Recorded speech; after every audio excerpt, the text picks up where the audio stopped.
Bacaan dari Kitab Putra Sirak.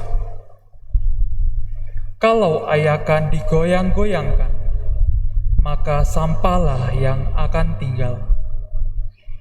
Demikian pula keburukan manusia tinggal dalam bicaranya. Perapian menguji periuk belanga penjunan, tetapi ujian terhadap manusia terletak dalam bicaranya. Nilai ladang ditampakkan oleh buah pohon yang tumbuh di situ. Demikian pula bicara orang menyatakan isi hatinya. Jangan memuji seseorang sebelum ia berbicara, sebab justru bicaralah batu ujian manusia. Demikianlah sabda Tuhan.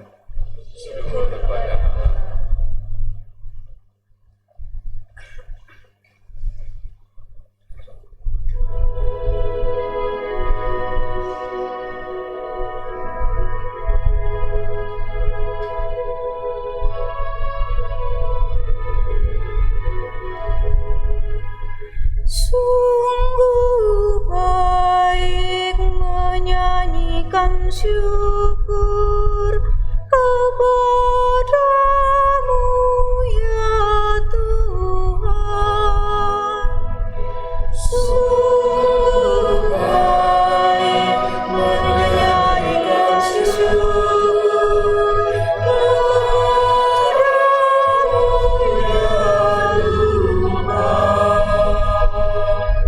Sungguh baik menyanyikan syukur kepada Tuhan dan menyanyikan mazmur bagi nama-Mu, ya yang maha tinggi, memberitakan kasih setia-Mu di waktu pagi dan kesetiaan-Mu di waktu malam. Sungguh baik menyanyikan syukur kepadamu ya Tuhan. Orang benar akan bertunas seperti pohon kurma, akan tumbuh subur seperti pohon aras di Libanon. Mereka yang ditanam di bait Tuhan akan bertunas di pelataran Allah kita. Sungguh baik menyanyikan syukur kepadamu ya Tuhan.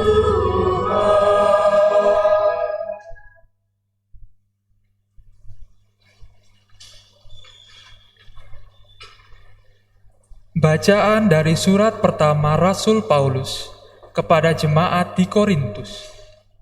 Saudara-saudara, sesudah hal-hal yang dapat binasa, mengenakan yang tidak dapat binasa, dan yang dapat mati mengenakan yang tidak dapat mati, maka akan genaplah firman Tuhan.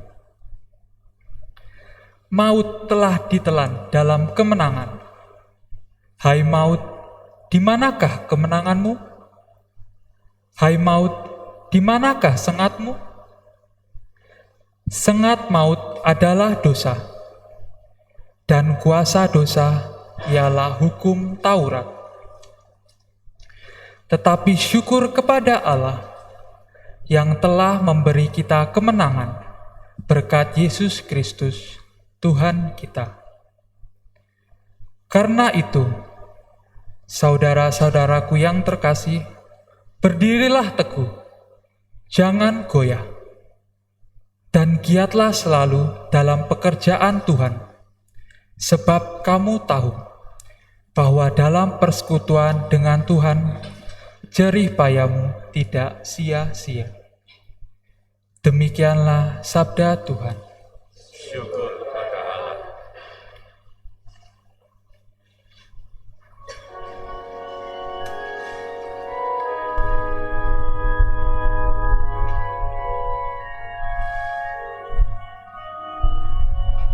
Alleluia, alleluia, alleluia, alleluia, Haleluya, haleluya, haleluya, haleluya. Kamu bercahaya seperti bintang-bintang bila kamu berpegang pada firman kehidupan. Haleluya, haleluya, haleluya, haleluya, haleluya, haleluya, haleluya, haleluya.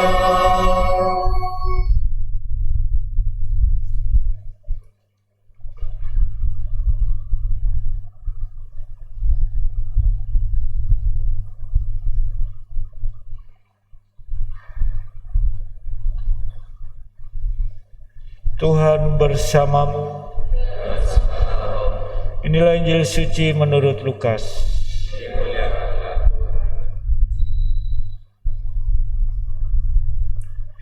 Sekali peristiwa Yesus menyampaikan perumpamaan ini kepada murid-muridnya. Dapatkah seorang buta menuntun orang buta? Bukankah keduanya akan jatuh ke dalam lubang? Seorang murid tidak melebihi gurunya, tetapi orang yang telah tamat pelajarannya akan menjadi sama dengan gurunya. Mengapakah engkau melihat selumbar dalam mata saudaramu, sedangkan balok dalam matamu sendiri tidak engkau ketahui? Bagaimana mungkin kau berkata kepada saudaramu, "Saudara, biarlah aku mengeluarkan selumbar dalam matamu," padahal balok yang dalam matamu tidak engkau lihat? Hai orang munafik, keluarkanlah dahulu balok dari matamu, maka engkau akan melihat dengan jelas untuk mengeluarkan selumbar itu dari mata saudaramu. Tidak ada pohon baik yang menghasilkan buah yang tidak baik, dan juga tidak ada pohon tidak baik yang menghasilkan buah baik. Sebab setiap pohon dikenal dari buahnya. Karena dari semak duri orang tidak memetik buah arah, dan dari duri-duri orang tidak memetik buah anggur. Orang yang baik mengeluarkan barang yang baik dari perbendaharaan hatinya yang baik. Tetapi orang jahat mengeluarkan barang yang jahat dari perbendaharaan hatinya yang jahat. Sebab yang diucapkan mulut meluap dari hati. Demikianlah sabda Tuhan. Terpujilah Kristus.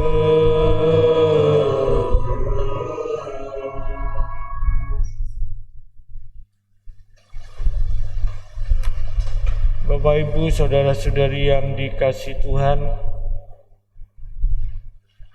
hari ini saya akan membacakan surat Gembala Prapaskah 2022 bagi umat Katolik Keuskupan Surabaya dengan tema Bersatu dengan Yesus dalam Ekaristi. Saudara-saudari umat Allah di Keuskupan Surabaya yang terkasih, besok pada hari Rabu tanggal 2 Maret 2022, kita umat Katolik di seluruh dunia akan mulai masa Prapaskah.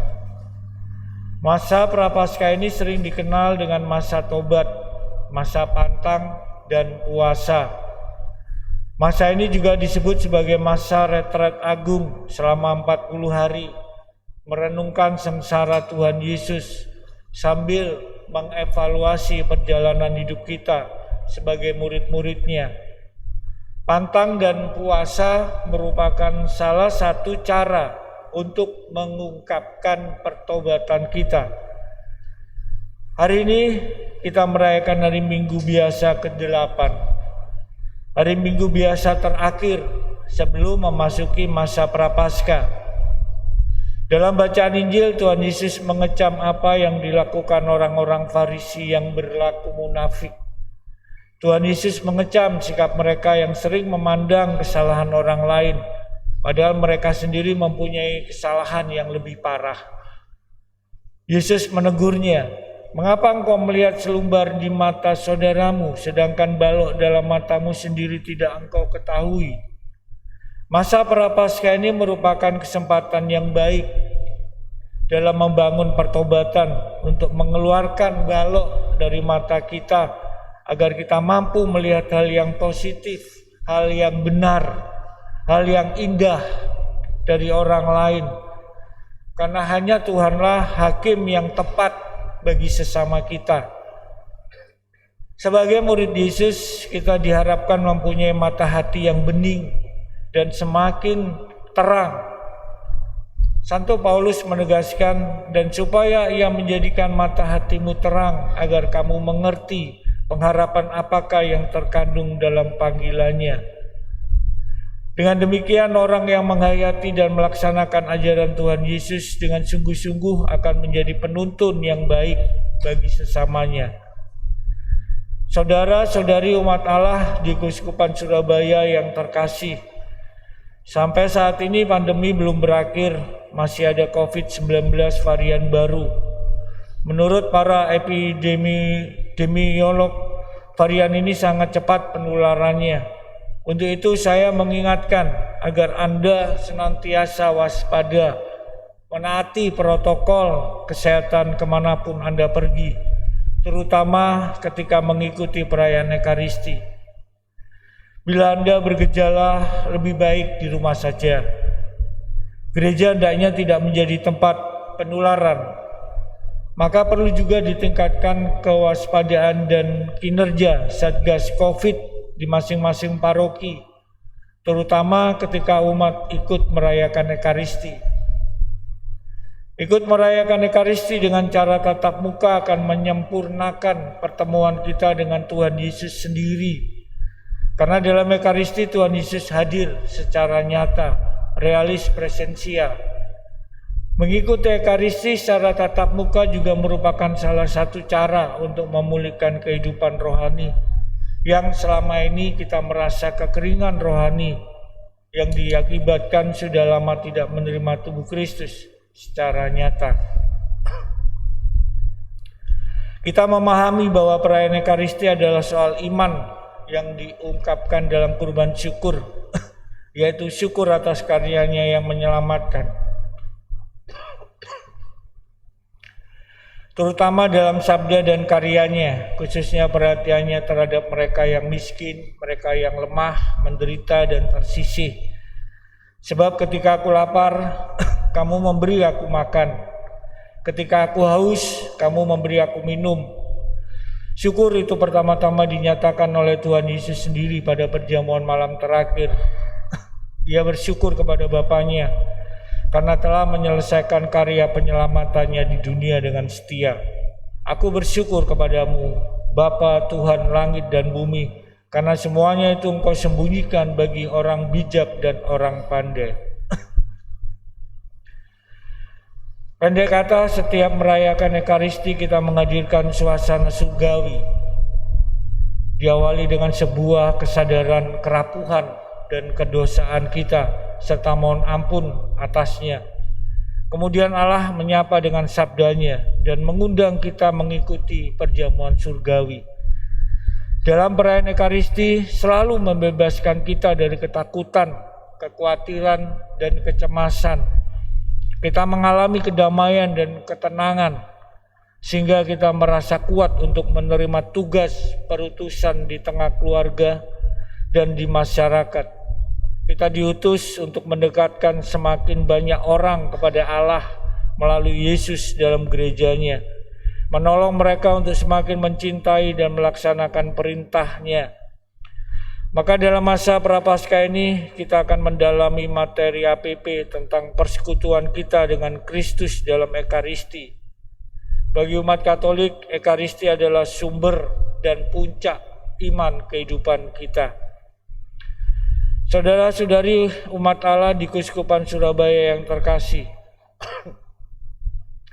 dalam kesempatan ini saya mau menyampaikan sekali lagi mengenai sinode para uskup yang akan berlangsung pada bulan Oktober 2023. Bapak Suci menghendaki agar sinode ini melalui sebuah proses dari bawah, dari lingkungan sampai keuskupan, komunitas biarawan, biarawati, ekumene, bahkan komunitas lintas iman, untuk memberikan masukan-masukan terutama mengenai persekutuan, partisipasi, dan misi. Proses sinode ini sedang berjalan karena sinode di keuskupan kita dimulai ketika pembacaan surat Gembala Ardas pada Hari Raya Kristus Raja Semesta Alam tanggal 21 November 2021. Untuk itu saya mengharap keterlibatan umat dari semua elemen dalam proses sinode ini. Dengan menyelenggarakan sinode ini, Paus Fransiskus mengundang seluruh gereja untuk merenungkan tema yang menentukan bagi hidup dan misinya. Tepatnya jalan sinodalitas inilah yang diharapkan Allah dari gereja milenium ketiga. Setelah berlangsungnya pembaruan gereja yang diusulkan oleh Konsili Vatikan II, perjalanan bersama ini merupakan anugerah sekaligus tugas. Baik kiranya di paroki atau kefrikepan selama tahun ini bisa melakukan kegiatan yang menandai adanya sinode para uskup. Dalam semangat tobat dan doa serta mengikuti pendalaman APP dari tingkat anak sampai orang tua, baik secara tatap muka di lingkungan atau secara streaming, semoga kita semakin diteguhkan dalam iman, harapan, dan kasih.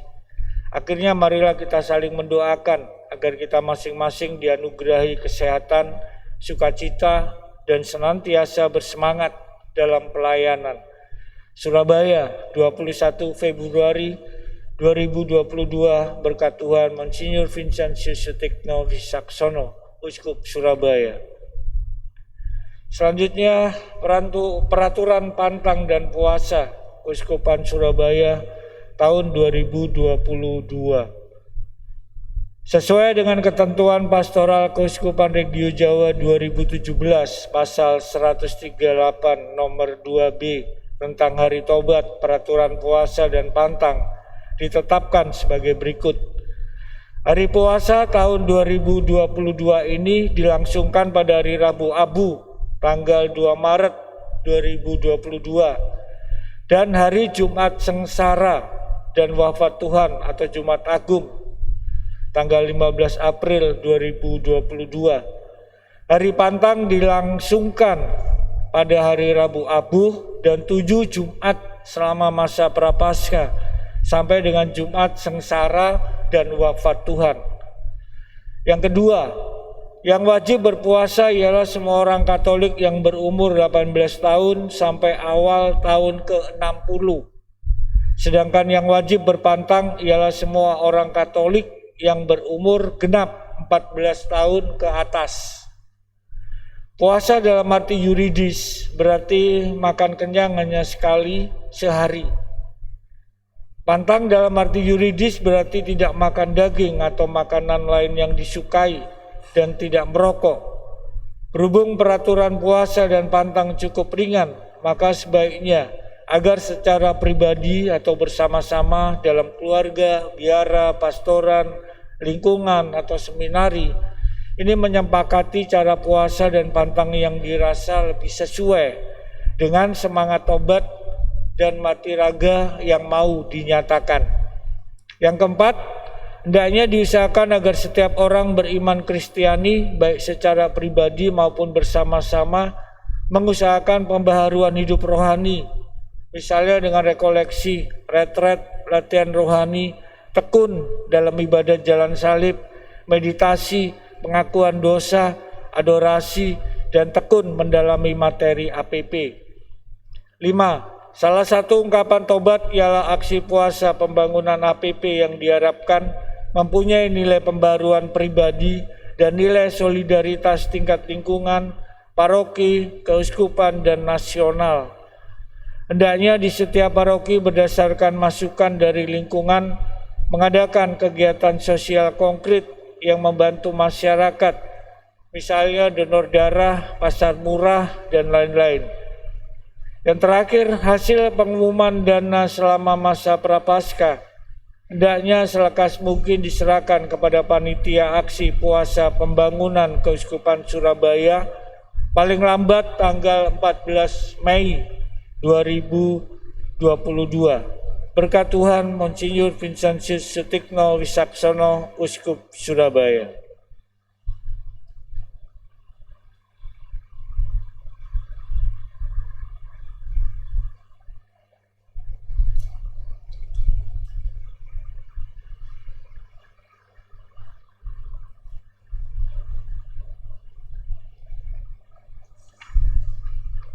Saudara-saudari yang terkasih, setelah kita diteguhkan dengan surat Gembala Prapaskah 2022, mari kita ungkapkan iman kepercayaan kita dengan mengucapkan